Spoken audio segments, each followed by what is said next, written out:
So if you saw a quick glimpse of my, oh my God, my casting is open. Hold on a second. So if you saw a quick glimpse, oh no, I'm good. Saw a quick glimpse of me going live, and you hear a big old car alarm. My mom, who lives, my beautiful mama, lives in an in-law unit at my on my property, and her car, Corvette car alarm was going off like crazy right when I was starting my live. I'm like, this is why I do these things in my car because the office, like the mailman comes by, my friend stops by, talks to me for a while. My ex sister in law is 2 doors down at the brain treatment center. It's just like all kinds of fun interruptions. So, anyways, got to do this in my car. So today I want to talk about that comparison is the killer of all joy. So important for you to recognize this if this is something that speaks to you today. So on Monday, I was talking with my mentor, one of my many mentors, and she was telling me that comparing myself is actually like debilitating me. So I need to like shift my focus back on what I have, leverage what I have and what I'm doing, and focus on my purpose. Like keep my eye on the prize and not try to be like somebody else that's 10, 15, 20 years further along in their journey. So I had a dream this morning, like 6 in the morning, right before I woke up, and I was in this big old like conference center in Vegas, and people were just like pouring in to watch me speak, and I was so excited in my dream. Remember, like when you're sleeping, your ego is completely gone, like you're just connected with super conscious. I read that in Project 369 book, by the way. But you're super connected and you're like anything goes, right? You don't have that like filter of no, that couldn't be, that couldn't happen to me. So I had all this beautiful like pink crystal, and I don't know why, but I'm not even really into pink crystal, but it was like depression glass, like what our grandparents would have. That generation was all over the tables, and I was speaking on stage. So what happened is I woke up and I was super pumped about it. And so I went on and I started Googling conference centers in Las Vegas. I wanted to look at how much they cost, and I was just daydreaming in the morning about what I could speak on, what I could talk about, what I could teach, which is really all the stuff I coach about in my 12-month course, in my 3-day events, in my webinars, and all that. So I have plenty of content. I have like 1,800 slides and a whole 23 years of being in the lending industry as a top producer of knowledge that I could teach. So I got super excited about it. I took a picture. I'm going to print it out, put it on my vision board. Then I started scrolling on social media, and here's where it all went wrong. I started looking up because I only follow certain people, like on my Tiffany Rose coaching on my Facebook. I only follow like 10 or 15 people, and it's all of the people like my future friend list or people that I aspire to be like. So it's dangerous if you don't keep remembering that comparison is the killer of all joy. It could be dangerous.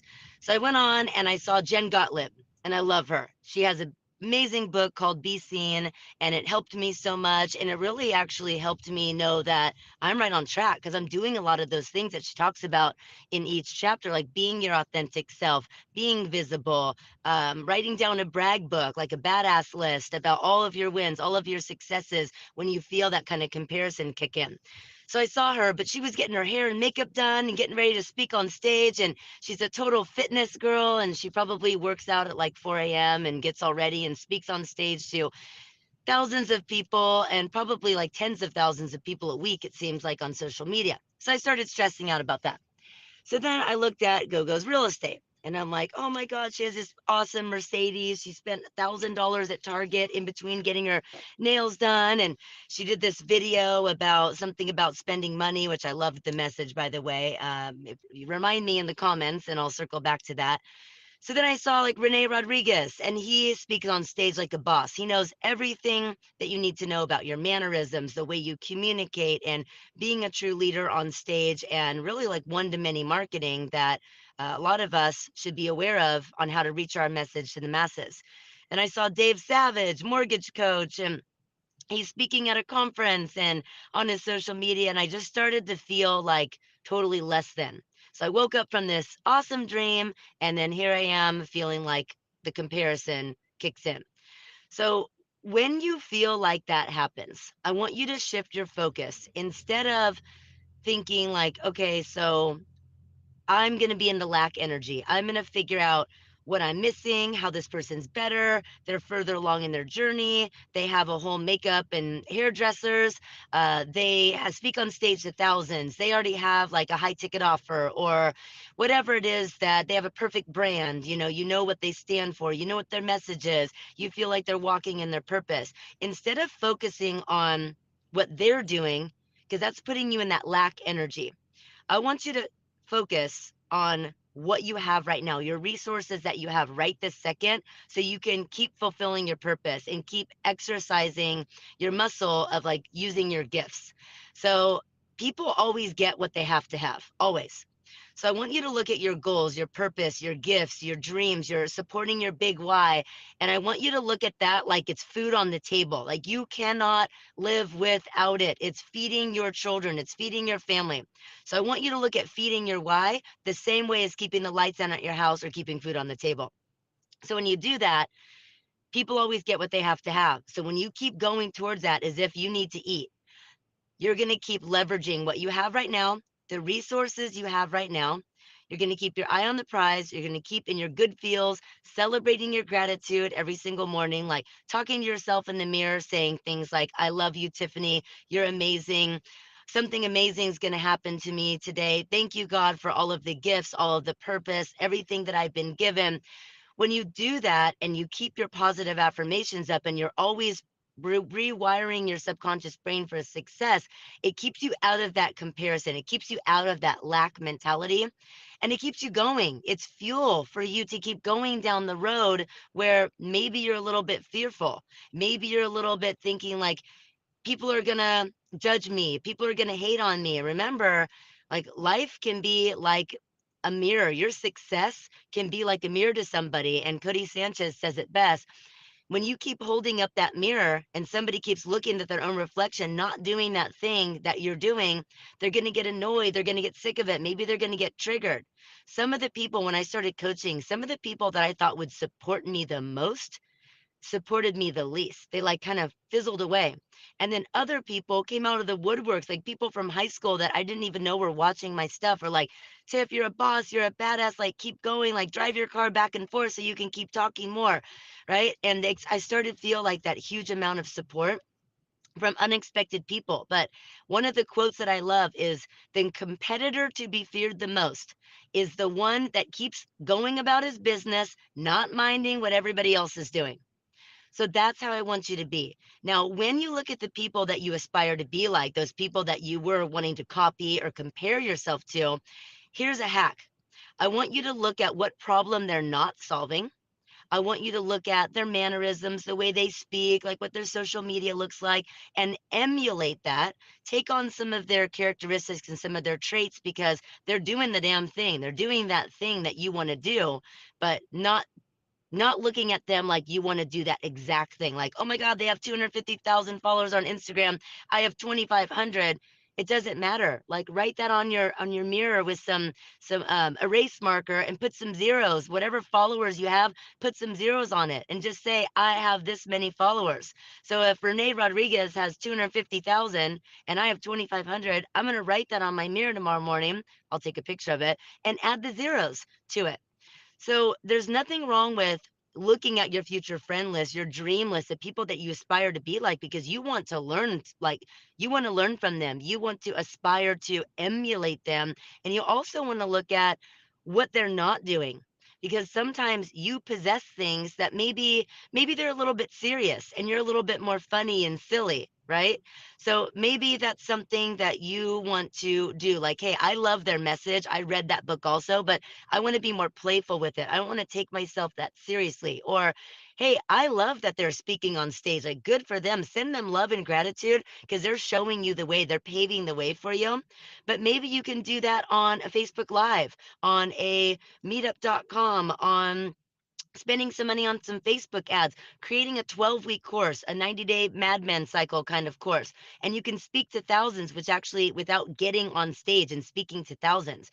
Social media is a huge way to share a message, speak to one to many instead of just one to one, having a conversation with your friend, have a conversation like I'm doing right now on a Facebook Live. And I'm putting myself out there. I'm being vulnerable. Like I had a dream about me speaking at a conference in Vegas with all this depression glass and crystals around. Don't know what that means. I'm going to have to look it up. But sharing with you all the people that I aspire to be like and catching myself in that comparison. So I don't care about being vulnerable. Like at this point, I don't really care. I get very, thank God, I get very, very little haters.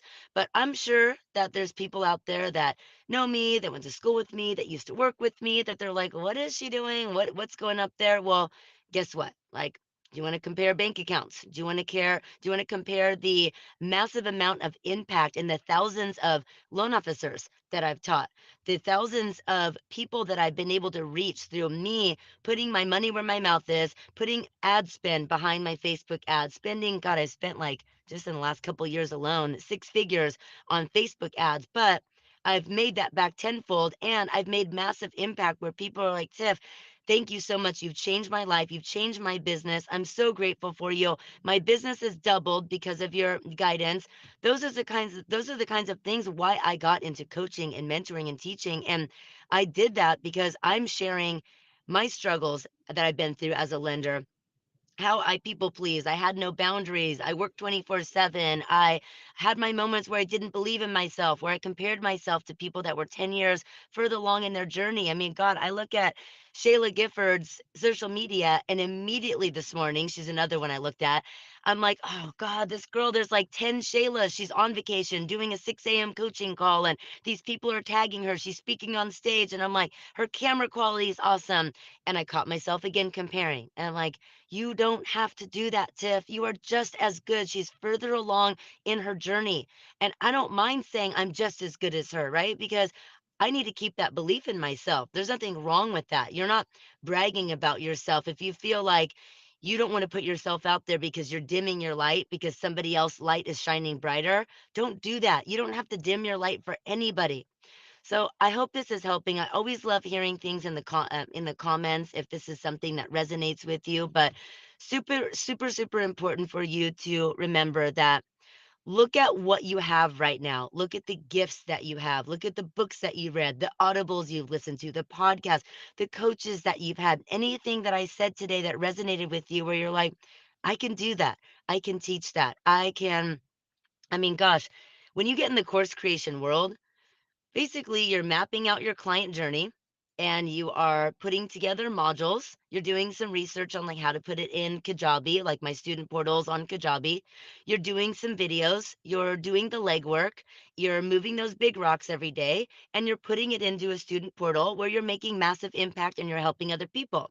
So if you're always been thinking about teaching something that you're a boss at, teaching something that you made it through some crazy challenge that you never thought you'd get through, and now because of it you can actually monetize that and you can make money off of that. There's nothing wrong with that. Like we have a birthright to create wealth, to have joy, to serve other people through our work, right? There is a big need in the marketplace for like inviting your purpose and your gifts into work. If you think of work as just work, you're going to be stuck in that 0 to 75,000, that monetization multiplier, that pyramid. You're going to be stuck at the bottom.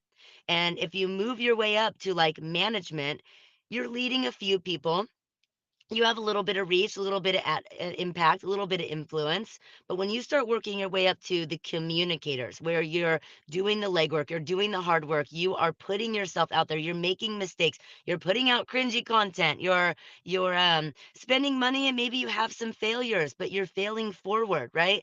When you work your way up there, you're talking multi 6 figures to 7 figures.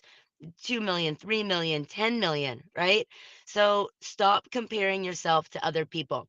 Leverage what you have now. If it's a challenge you went through, if it's you have time on your hands, you just don't know what to do with it, go figure out what to do with that time. Go figure out research, be resourceful. There's so much free stuff out there online that you could use to further whatever it is that you want to do, to level up that next level of your success or 10x your success. If you have money, then you pay people. So then you, instead of asking yourself, how do I do this? Ask who can make my boat go faster? Who can get me there quicker? So then you want to leverage, if you have a lot of money but you don't have time, then you go out there and you pay somebody like a go high level expert, somebody to manage your CRM, somebody to build your Facebook ads, to create your content, to create your emails, like understand your vibe and your message and go do that hard work because you're limited on time. But again, if you have a lot of time, you're going to have to roll up your sleeves. Alex Hermosi says it best. You're going to look around when you're building your business and you're building your brand. You're going to look around and go, shit, it's me again. I'm going to roll up my sleeves and look around, and nobody knows how to do it but me. But that's because you're leveraging the time that you have. So when your kids go to bed, when you wake up earlier than them on a Saturday morning, when you really like carve out 2 hours a day to do whatever it is that's like your big audacious goals and your dreams, because you time manage so well that you got your 8 hour workday done in 6 hours or 5 hours. And that other 2 hours you have, you can spend that on moving the bigger rocks. It's going to get you to your big, audacious goals and your dreams.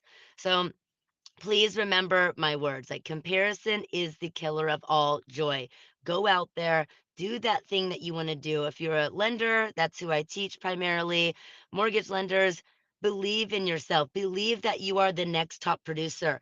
Believe that you're the one that you can double your business. If you're closing 2.5 loans on average, you can close five. Be a master communicator. Stop overpromising and underdelivering.